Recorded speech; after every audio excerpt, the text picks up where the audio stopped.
Hello everyone, and welcome back to another Wizard101 video. I'm your host Frenzy, and today I will be going over everything that you need to know about the new shadow rework that was introduced in the fall 2025 test realm, and answering your burning questions of what is a shadow pact, what is shadow fusion, and also give some critiques for the devs at the end of the video.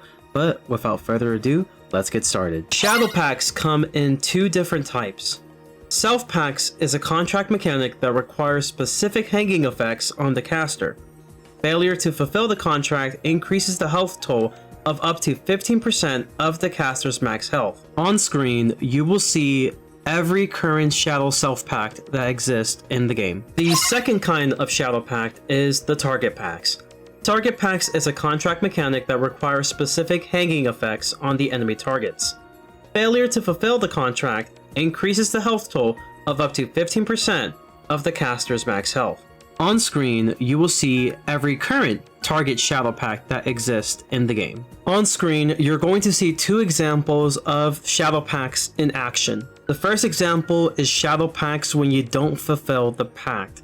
Each round that you don't fulfill the pact will increase the size of the shadow form, indicating that you will be taking a larger toll in the health percentage of your max health. Each round you do not fulfill the shadow pact will indicate an increase of 5% of your max health all the way to a maximum of 15%. Before then, Backlash only applied to the shadow forms and the shadow creatures. Now it is for every kind of use of shadow magic, including creatures, forms, and shadow enhanced hits, also known as now as shadow fusion. But at the time, when you start using shadow magic in the form of forms and creatures, the backlash you were given was 40%, and it was up to you to reduce the backlash as much as you can within those 3 rounds you were given. If you were to succeed in doing the things that the shadow form likes, then the minimum backlash you would take will be 10%. However, failure to do so and do the things that the shadow form disliked will give you the maximum backlash of 70%. So, we are talking about the numbers of minimum 10% of your max health, 40% of your max health, or 70% of your max health. In this example, you are seeing a successful use of a shadow pact. Every round, the shadow form is taking the hanging effect that is required. And the key difference is that the shadow form does not increase in size. And after the 3 rounds, you are taking 0% backlash. Each class will be given both a shadow form and shadow creature to use while in battle. However, the player can decide to train any of these different creatures and forms depending on the strategies that they want to use. In order to use either the forms or the creatures, the caster must have a shadow pip available. For the shadow forms, we have Shadow Trickster, which will give the caster 25% outgoing damage, steal a pip on the target, and convert it to a balance pip. And the Shadow Pact requires blades on the caster. Shadow Strike, giving the caster 45% outgoing damage along with a Storm Pip, and the Shadow Pact requires blades on the caster. Shadow Nova will give the caster 50% outgoing pierce along with a myth pip, and the Shadow Pact requires traps on the target. Shadow Fiend, which gives the caster 25% outgoing damage and pierce along with a fire pip with a Shadow Pact requiring traps on the target.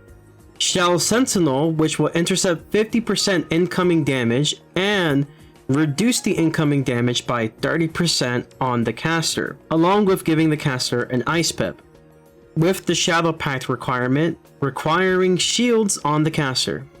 Shadow Seraph, which will give the caster 35% outgoing healing and 25% outgoing damage along with the life pip. The Shadow Pact will require blades on the caster. And finally, Shadow Shepherd will increase draining outgoing by 55%, giving the caster a death pip, and the Shadow Pact requirement is going to be weaknesses on the target. Here are the following shadow creatures. For the first shadow creature will be Dark Trickster. Dark Trickster deals 75 shadow damage and gives the caster 2 35% pierce blades that are based on the caster's class, along with putting 2 35% weaving traps on the target. The weaving traps will be based on the caster's weaving school. Its Shadow Pact will require shields on the caster. Dark Strike will deal 75 shadow damage and give the caster 3 20% universal blades. The Shadow Pact will require damage over time on the caster. Dark Nova will deal 75 shadow damage and apply 3 30% universal traps on the target. The Shadow Pact requires weaknesses on the caster. Dark Fiend deals 75 shadow damage and applies 3 70% damage over time traps on the target. The Shadow Pact will require shields on the target. Shadow Sentinel deals 75 shadow damage and applies 3 50% shields on the caster. The Shadow Pact requires blades on the target. Shadow Seraph deals 75 shadow damage and gives the caster a heal over time that does a total of 680 healing within 4 rounds. The Shadow Pact requires traps on the caster. And finally, Dark Shepherd will deal 75 shadow damage and applies 3 -20% weaknesses on the target. The Shadow Pact requires heal overtimes on the target. You may have noticed that your 1 Shadow Enhanced hits have been changed to a non-Shadow Enhanced hit version, which will significantly decrease the amount of damage and also utility that the spell can do. The reason for this is because Shadow Enhanced hits have been changed into a new mechanic known as Shadow Fusion. It works very similarly to Spell Fusion, however the requirement is going to be the 1 Shadow Enhanced hits combined with the shadow creature in a form of enchanting, or in this case it will be considered as fusion. Each class will require a specific shadow creature to be combined in order to change the spell into a Shadow Enhanced hit. For balance, the Shadow Enhanced hit requirement will be with Dark Trickster. For Storm Shadow Enhanced hits, the requirement will be combinations with Dark Strike. For Myth Shadow Enhanced hits, the requirement will be combined with Dark Nova. For Fire Shadow Enhanced hits, the requirement will be combined with Dark Fiend. For Ice Shadow Enhanced hits, the requirement will be combined with Dark Sentinel. For Life Shadow Enhanced hits, the requirement will be combined with Dark Seraph. And for Death Shadow Enhanced hits, the requirement will be combined with Dark Shepherd. Before I end off this video, I do want to give some critiques on the Shadow rework to the devs in hopes that maybe they'll look into it sometime in the future. One of the things I won't be commenting on too much will be the extra spell limit grind in order to increase the power of our Shadow Enhanced hits. The reason I'm not really covering this too much is mainly because I plan covering that in a different video. However, there are 2 things that I do want to mention that are my main critiques with the Shadow rework. And it's the 2 that they never really looked into and improving on that I wish they will sometime in the future, sooner rather than later. The first issue will be the reliability of obtaining a Shadow Pip. At the time, we are still relying on Shad rating in order to obtain a Shadow Pip, and they've been doing some adjustments in the chances of yourself getting a Shadow Pip. However, I'm just not big of a fan of this system at all. I honestly wish that we had a lot more control as to when we get our Shadow Pips, in my personal opinion. And from what I've seen, I think that they got the system pretty much down with the Arch Mastery system. And with the Arch Mastery system, my recommendation would be to do away with Shadow rating entirely and simply just add Shadow Pips as part of the School Pip selection in Arch Mastery.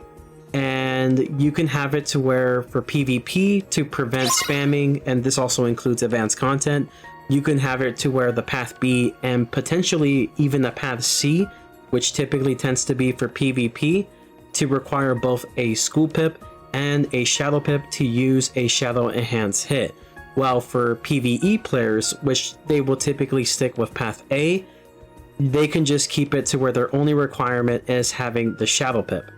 My second issue is going to be with potential deck clogging and just lack of deck management. I've made videos about how to improve on deck management, but I would recommend the devs that if they want more players to utilize the new shadow system, then they're going to have to make it to where deck management is improved. And I have videos on that as well, so I will put the link on that in the description. But with that being said, I will be leaving off the video here. Let me know what you think, and if I got certain things wrong in this video, that would definitely be greatly appreciated. But make sure to drop a like, subscribe if you haven't, and always remember to stay frenzy and peace.